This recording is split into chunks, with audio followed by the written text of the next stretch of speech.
Buenas tardes, continuando con la exposición de la bolilla número 2, vamos a hablar en esta oportunidad de quiénes son los sujetos obligados a llevar contabilidad, los voluntarios y los exceptuados, y aquí nos estamos remitiendo al artículo 320 del Código Civil y Comercial. Podemos decir que los sujetos obligados son las personas jurídicas privadas que ya las mencionamos y las personas humanas que realicen una actividad económica organizada o que bien sean titulares de una empresa, de un establecimiento comercial, industrial, agropecuario o de servicio. Ustedes ya vieron todo lo que significa o las diferencias que hay entre un establecimiento comercial, industrial, agropecuario de servicio cuando estudiaron la unidad número 1.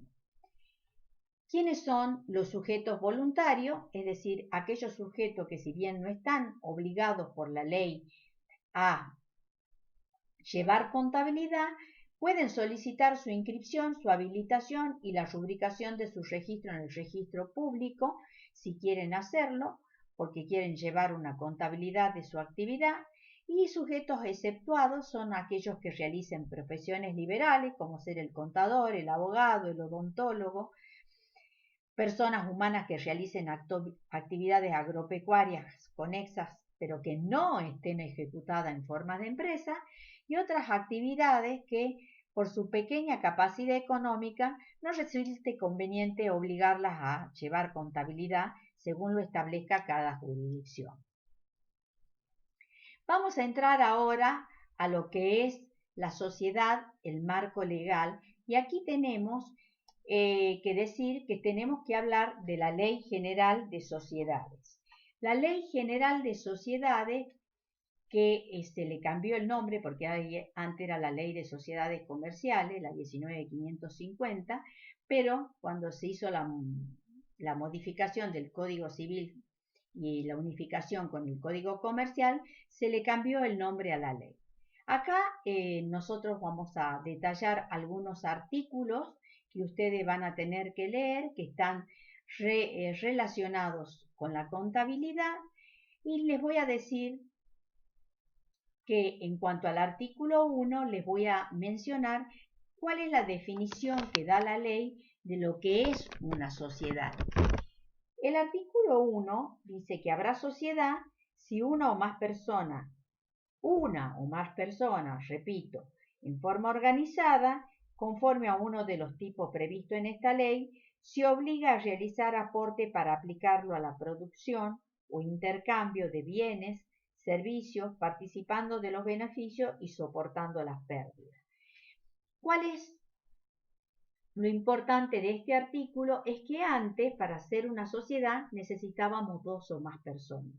Ahora, dentro de la Ley General de Sociedades, una de las innovaciones que se hizo es que puede existir la sociedad de un solo socio, que en este caso son las sociedades anónimas unipersonales, las SAU, y a quienes se les aplica a este tipo de sociedades todas las disposiciones que tienen que ver con las sociedades anónimas.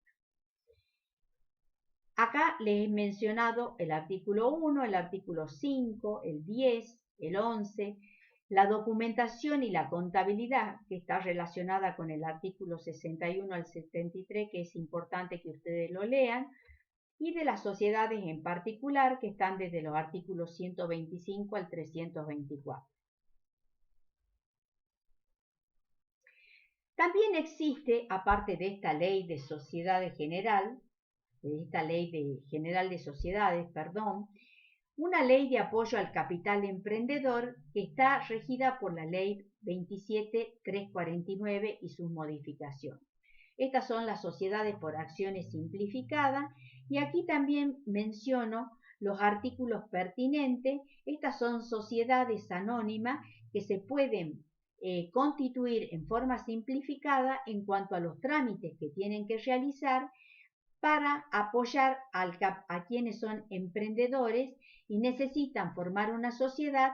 Lo pueden hacer por este sistema de una manera más simplificada en cuanto a los trámites que tienen que realizar. Por supuesto, tienen que tener una serie de requisitos para su constitución, pero que son mínimos comparados con otras sociedades y también llevan estados contables. Cuando hablamos de sociedades, acá le he mencionado algunas características de la sociedad. Los primeros tienen que ver con la definición que se da en el artículo 1 de la sociedad. Fíjense en la existencia de una o más personas organizadas que se pueden organizar teniendo en cuenta los tipos que están previstos en la ley. Las personas deben realizar aportes. Esos aportes se aplican ¿a qué? A la producción, en caso de que tengan una empresa industrial, o al intercambio de bienes y servicios, en caso de que comercialicen bienes o presten servicios. Esto es importante en el tema de los aportes porque según el tipo de sociedad que nosotros tengamos, el aporte que hagan los socios va a tener una cuenta específica en donde vamos a hacer la suscripción y la integración de esos aportes. Que los integrantes participen en los beneficios y soporten las pérdidas es lo lógico. Se puede organizar una sociedad y los socios que participen de esa sociedad van a tener o un beneficio o una ganancia que surja de la evolución del patrimonio de esa sociedad, o bien puede arrojar pérdida el ejercicio económico de una sociedad, y en ese caso serán los socios los que tendrán que soportar las pérdidas.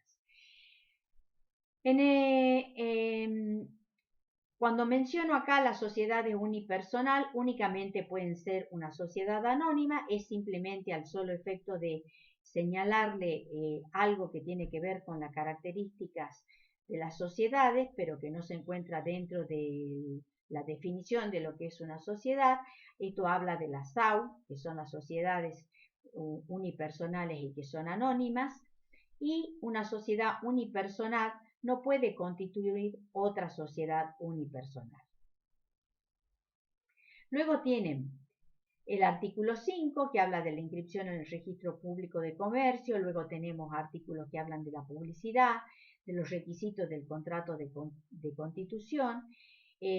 Nosotros tenemos, obviamente, cuando constituimos una sociedad, un contrato que rige para la constitución de la sociedad, o una escritura pública en el caso de las sociedades anónimas, donde tienen una serie de requisitos que cumplir ese contrato o esa escritura pública, que tiene que ver con la identificación de los socios, su denominación, el objeto de la sociedad, el capital social que tiene la sociedad, que tiene que guardar relación con el objeto que tenga, qué duración va a tener esa sociedad, cómo va a estar organizada en cuanto a las fiscalizaciones, las reuniones de los socios, cómo se van a distribuir las utilidades y se van a soportar las pérdidas, cuáles van a ser los derechos y las obligaciones de los socios entre sí y respecto de terceros, y todas las cláusulas que tengan vinculación con el funcionamiento, su disolución y su liquidación. Luego tienen el artículo 61 a 73 que habla de la documentación y de la contabilidad, que es muy importante, y el 125 al 324 que ya habla de las sociedades en particular. La sociedad, de las características principales de la sociedad es el capital social, que va a estar representado por partes, por cuotas sociales o por acciones, según sea el tipo de sociedad de que se trate. Tenemos la responsabilidad, que va a ser subsidiaria, ilimitada y solidaria. También la limitada al capital aportado, que también va a tener relación según el tipo de sociedad en que se trate. Vamos a tener el número máximo de socios, que no puede exceder de 50, por ejemplo, para las SRL, el plazo de duración, que va a depender de lo que diga el contrato constitutivo, la fiscalización, que puede ser optativa, puede ser a través de un síndico, un consejo de vigilancia, o directamente no tenerla en algunos casos. Y acá tenemos los tipos de sociedades según su capital. Tenemos sociedades por partes de intereses, que son las sociedades colectivas en comandita simple de capital e industria. Tenemos sociedades por cuotas, que tenemos las sociedades de responsabilidad limitada, y tenemos las sociedades por acciones, que son las anónimas, las SAO, que son las sociedades anónimas unipersonales, las SAS, que son las sociedades anónimas simplificadas, que las hemos mencionado, que están reguladas por una ley especial, las sociedades en comanditas por acciones, las sociedades anónimas con participación estatal. Vamos a tener ahora una filmina que habla de los modos de llevar la contabilidad y acá nos tenemos que remitir al artículo 321. En este artículo 321, que ustedes lo van a leer del Código Civil y Comercial, en resumen, ¿qué nos está queriendo decir? Que la contabilidad debe llevarse respetando principios propios, tales como el de la formalidad, el de la uniformidad, el de la veracidad, el de la completividad o significatividad, unidad, claridad y partida doble. La registración contable supone como regla documentación de respaldo debidamente ordenada y resguardada. Por ejemplo, aquí cuando hablamos de uniformidad, ¿qué queremos decir? Que de acuerdo al artículo 21, la contabilidad debe responder a una base uniforme, lo que permite concebirla como un sistema. Cuando hablamos de la formalidad, nos queremos referir a que los registros y los libros que integran la contabilidad deben sujetarse a formalidades que son extrínsecas e intrínsecas. Son formalidades extrínsecas, y tomen nota de esto, las que resultan del artículo 323, mientras que las intrínsecas surgen del artículo 324 y 325, a donde los remito para que lo lean. Las formalidades estas que nosotros estamos indicando en este momento tienden a evitar el falseamiento de las constancias de que se trate, para garantizar que haya buena fe y que se eviten fraudes. La veracidad, del que habla el artículo 321, ordena que la contabilidad exprese un cuadro verídico de las actividades y de los actos que deben registrar. Se llega a este principio de veracidad o de sinceridad cuando realmente se aplica de buena fe las reglas y los procedimientos en función del conocimiento que el responsable de la contabilidad debe tener sobre la realidad y la importancia de todas y cada una de las operaciones que realiza. La completividad y la significatividad significa que el principio significa la necesidad de que la contabilidad como un sistema refleje de un modo u otro la totalidad del estado patrimonial del sujeto, de las operaciones realizadas y de sus resultados. Y el principio de significatividad complementa al anterior y asimismo el principio de veracidad.